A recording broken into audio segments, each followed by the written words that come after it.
ಶತಮಾನವನ್ನು ಆಶ್ಚರ್ಯಕರ ಶತಕವೆಂದು ಕರೆಯಲಾಗಿದೆ. ಈ 6ನೇ ಶತಮಾನದಲ್ಲಿ ಪರ್ಷಿಯಾದಲ್ಲಿ ಬ್ಯಾಬಿಲೋನಿಯರು, ಚೀನಾದಲ್ಲಿ ಲಾಪೋತ್ಸೆ ಮತ್ತು ಕನ್ಫ್ಯೂಷಿಯಸರು ಯಾವ ರೀತಿಯಾಗಿ ಹೊಸ ಧರ್ಮಗಳನ್ನು ಸ್ಥಾಪನೆ ಮಾಡಲಾಗಿದೆಯೋ ಅದೇ ರೀತಿಯಾಗಿ ಭಾರತದಲ್ಲಿಯೂ ಕೂಡ ಜೈನ ಧರ್ಮವನ್ನು ಮಹಾವೀರನು ಉನ್ನತ ಶಿಖರಕ್ಕೆ ತಲುಪಿಸಿದನು. ಅದೇ ರೀತಿಯಾಗಿ ಗೌತಮ ಬುದ್ಧನು ಬೌದ್ಧ ಧರ್ಮವನ್ನು ಸ್ಥಾಪಿಸಿದನು.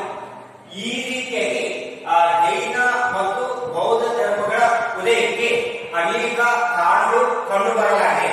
ಆ ಪ್ರಮುಖ ಕಾರಣಗಳೇ ಸಾಮಾಜಿಕ ಅವಮೌಲ್ಯಗಳು, ಕಠಿಣ ಭಾಷೆ ಮತ್ತು ಮೂಢನಂಬಿಕೆಗಳನ್ನು ಆಚರಣೆ ಮಾಡುತ್ತಿರುವುದು, ಯಜ್ಞಯಾಗಗಳನ್ನು ಮಾಡುವುದು, ಈ ಎಲ್ಲ ಅಂಶಗಳು ಕಂಡುಬರುವುದು ಅವುಗಳು ಜೈನ ಮತ್ತು ಬೌದ್ಧ ಧರ್ಮಗಳ ಉದಯಕ್ಕೆ ಕಾರಣಗಳಾಗಿವೆ.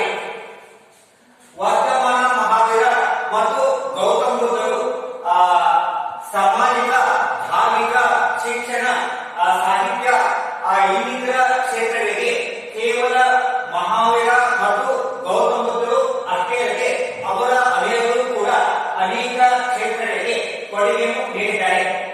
ನಂತರ ಜೈನ ಧರ್ಮದ ಮೊದಲೇ ತೀರ್ಥಂಕರನಾದ ಋಷಭನಾಥ ನಂತರ ಜೈನ ಧರ್ಮದ 23ನೇ ತೀರ್ಥಂಕರಾದ ಪಾರ್ಶ್ವನಾಥನು ಅಹಿಂಸೆ, ಸತ್ಯ, ಕಳ್ಳತನ ಮಾಡದೇ ಇರುವುದು, ಬ್ರಹ್ಮಚರ್ಯ ಪಾಲನೆ ಮಾಡುವುದು ಇವುಗಳನ್ನು ಅನುಸರಿಸಬೇಕೆಂದು ತನ್ನ ಅನುಯಾಯಿಗಳಿಗೆ ಕರೆ ನೀಡಿದರು. ನಂತರ ಜೈನ ಧರ್ಮದ ನಿಜವಾದ ಸಂಸ್ಥಾಪಕನಾದ ವರ್ತಮಾನ ಮಹಾವೀರನ ಕ್ರಿಸ್ತಪೂರ್ವ 599ರಲ್ಲಿ ಕುಂದಗ್ರಾಮ ಎಂಬಲ್ಲಿ ಜನಿಸಿದನು. ವರ್ತಮಾನ ಮಹಾವೀರನ ತಂದೆ ಹೆಸರು ಸಿದ್ಧಾರ್ಥ ಮತ್ತು ತಾಯಿ ಹೆಸರು ತ್ರಿಶಲಾದೇವಿ. ಈ ರೀತಿಯಾಗಿ ಪ್ರತಿಷ್ಠಿತ ರಾಜ ಕುಟುಂಬದಲ್ಲಿ ಜನಿಸಿದನು. ಸಿದ್ಧಾರ್ಥನು ತನ್ನ ಮಗನಾದ ವರ್ತಮಾನ ಮಹಾವೀರನಿಗೆ ನುರಿತ ಬೋಧಕರಿಂದ ಶಿಕ್ಷಣ ಮತ್ತು ಸೈನಿಕ ತರಬೇತಿಗಳನ್ನು ನೀಡಿದನು. ಈ ತರಬೇತಿಯಲ್ಲಿ ಮಹಾವೀರನು ಪಾಂಡಿತ್ಯವನ್ನು ಸಾಧಿಸಿದನು. ಪ್ರಾಪ್ತ ವಯಸ್ಸಿಗೆ ಬಂದ ನಂತರ ಯಶೋಧ ಎಂಬ ಕನ್ಯೆಯೊಂದಿಗೆ ಮದುವೆ ಮಾಡಲಾಯಿತು. ಈ ದಂಪತಿಗಳಿಗೆ ಕೆಲವು ವರ್ಷಗಳ ನಂತರ ಒಂದು ಹೆಣ್ಣು ಮಗು ಜನನವಾಯಿತು. ಆ ಹೆಣ್ಣು ಮಗುವೆ ಅನುಜ ಅಥವಾ ಪ್ರಿಯದರ್ಶಿನಿ. ನಂತರ ವರ್ತಮಾನ ಮಹಾವೀರರಲ್ಲಿ ಆಧ್ಯಾತ್ಮಿಕ, ನೈತಿಕ, ಬೌದ್ಧಿಕ ವಿಚಾರಗಳನ್ನು ಮಾಡತೊಡಗಿದನು. ಇದನ್ನು ಸಾಧಿಸಬೇಕಾದರೆ ಮತ್ತು ಜಗತ್ತಿಗೆ ಹೊಸ ಹೊಸ ವಿಚಾರಗಳನ್ನು ತಿಳಿಸಬೇಕಾದರೆ ತಾನು ಅರಮನೆಯನ್ನು ಬಿಟ್ಟು ಹೋಗಬೇಕು ಎಂಬ ಮನೋಭಾವವನ್ನು ಅರಿತುಕೊಂಡನು. ನಂತರ ತನ್ನ ಅಣ್ಣನಾದ ನಂದಿವರ್ಮನ ಅನುಮತಿಯನ್ನು ಪಡೆದುಕೊಂಡು ವರ್ತಮಾನನು ತನ್ನ 30ನೇ ವಯಸ್ಸಿನಲ್ಲಿ ಅರಮನೆ ಬಿಟ್ಟು ಹೋದನು. ನಂತರ ಸುಮಾರು 12 ವರ್ಷಗಳವರೆಗೆ ದೀರ್ಘವಾದ ತಪಸ್ಸನ್ನು ಆಚರಿಸಿದನು. ಕೊನೆಗೆ ತನ್ನ 42ನೇ ವಯಸ್ಸಿನಲ್ಲಿ ತ್ರಿಂಬಕ್ ಎಂಬಲ್ಲಿ ಜ್ಞಾನೋದಯವಾಯಿತು. ಆಗ ಜೀನನಾದನು. ಜೀನ ಎಂದರೆ ಪ್ರಪಂಚದ ಸುಖ ದುಃಖಗಳನ್ನು ಮತ್ತು ಎಲ್ಲ ವಿಷಯಗಳ ಬಗ್ಗೆ ಗೆದ್ದವ ಎಂದರ್ಥ.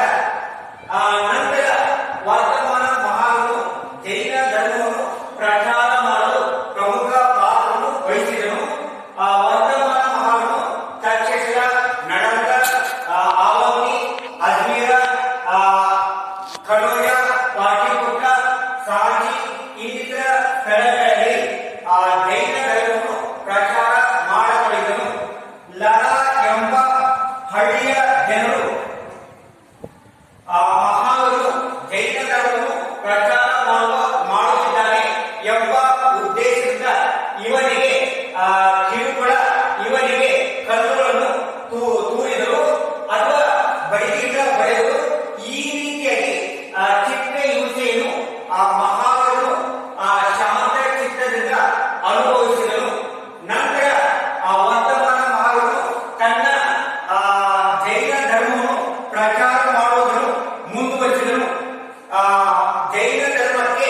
ಮಗಧದ ಅರಸನಾದ ಬಿಂಬಸಾರ ಮತ್ತು ಅಜಾತಶತ್ರು ಇನ್ನಿತರು ಜೈನ ಧರ್ಮಕ್ಕೆ ರಾಜಾಶ್ರಯ ನೀಡಿದರು.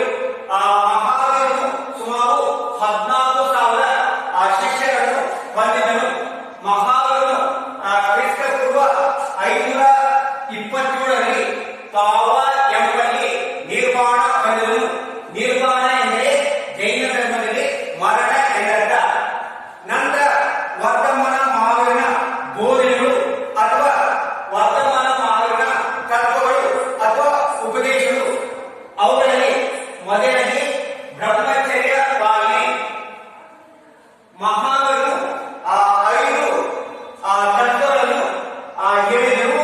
ಆ ಪಂಚಶೀಲ ತತ್ವಗಳಿಗೆ ಸತ್ಯವನ್ನೇ ನುಡಿಯಬೇಕು, ಕಳ್ಳತನ ಮಾಡಬಾರದು, ಅಹಿಂಸಾ ತತ್ವ ಪಾಲನೆ ಮಾಡಬೇಕು, ಪರರ ಆಸ್ತಿಯನ್ನು ದೋಷಬಾರದು, ಬ್ರಹ್ಮಚರ್ಯ ಪಾಲನೆ ಮಾಡಬೇಕು. ಈ 5 ತತ್ವಗಳನ್ನು ಪ್ರತಿಯೊಬ್ಬರು ಅನುಸರಿಸಬೇಕೆಂದು ಮಹಾವೀರನು ಜನರಿಗೆ ಕರೆ ನೀಡಿದನು. ನಂತರ ಮಹಾವೀರನು ತ್ರಿರತ್ನಗಳನ್ನು ಹೇಳಿದನು. ಆ ತ್ರಿರತ್ನಗಳೆಂದರೆ ಶುದ್ಧ ಪಿಡಕ, ವಿನಯ ಪಿಡಕ, ಅಧಿಗಮ ಪಿಡಕ, ಒಳ್ಳೆಯ ಜ್ಞಾನ, ಒಳ್ಳೆಯ ವಿಚಾರ, ಒಳ್ಳೆಯ ನಡತೆ.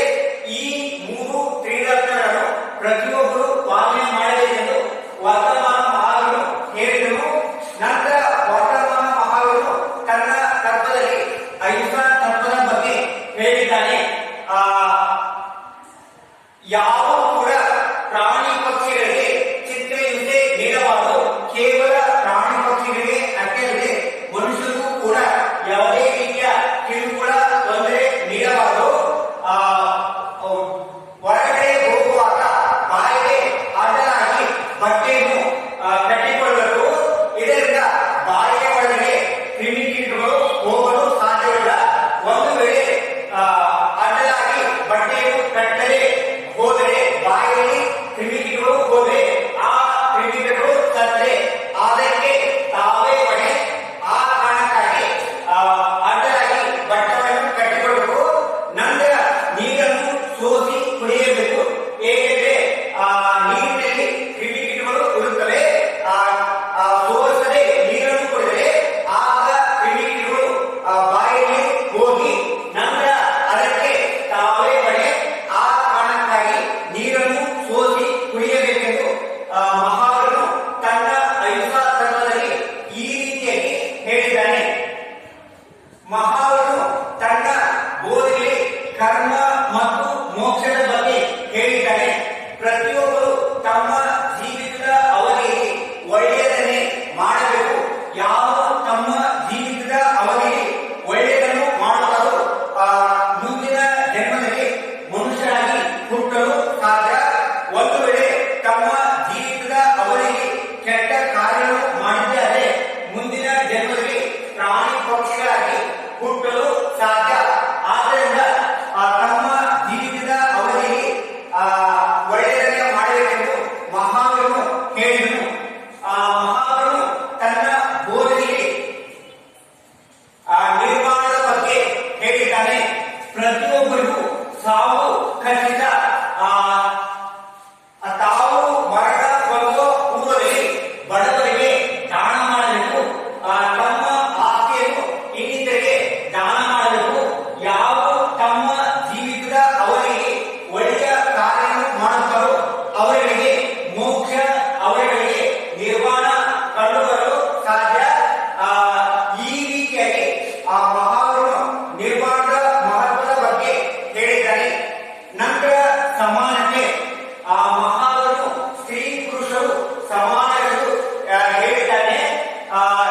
ಪುರುಷರಿಗೆ ಯಾವ ರೀತಿಯಾಗಿ ಗೌರವ ಕೊಡಲಾಗುವುದು ಅದೇ ರೀತಿಯಾಗಿ ಸ್ತ್ರೀಯರಿಗೂ ಕೂಡ ಗೌರವ ಕೊಡಬೇಕೆಂದು ಮಹಾವೀರನು ಹೇಳಿದ್ದಾನೆ. ನಂತರ ಮಹಾವೀರನ ಕೊನೆಯ ತತ್ವವೆಂದರೆ ಜಾತಿ ಪದ್ಧತಿಯ ಖಂಡನೆ.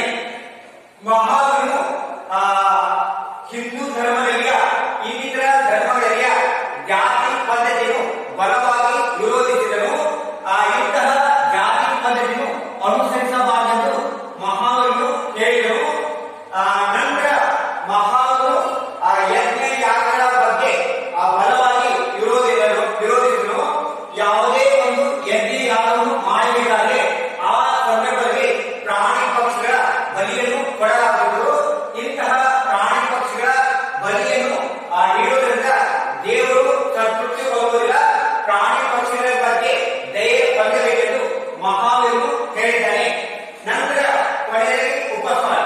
ಹೀಗೆ ವರ್ತಮಾನ ಮಹಾವೀರನು ಜೈನ ಧರ್ಮದ 24ನೇ ತೀರ್ಥಂಕರನಾಗಿದ್ದಾನೆ.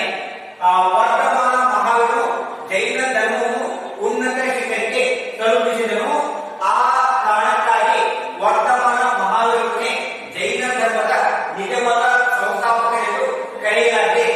ವರ್ತಮಾನ ಮಹಾವೀರನು ಅಹಿಂಸೆ, ಪಂಚ ಮಹಾಭೂತಗಳು, ನಿರ್ವಾಣ ಇನ್ನಿತರ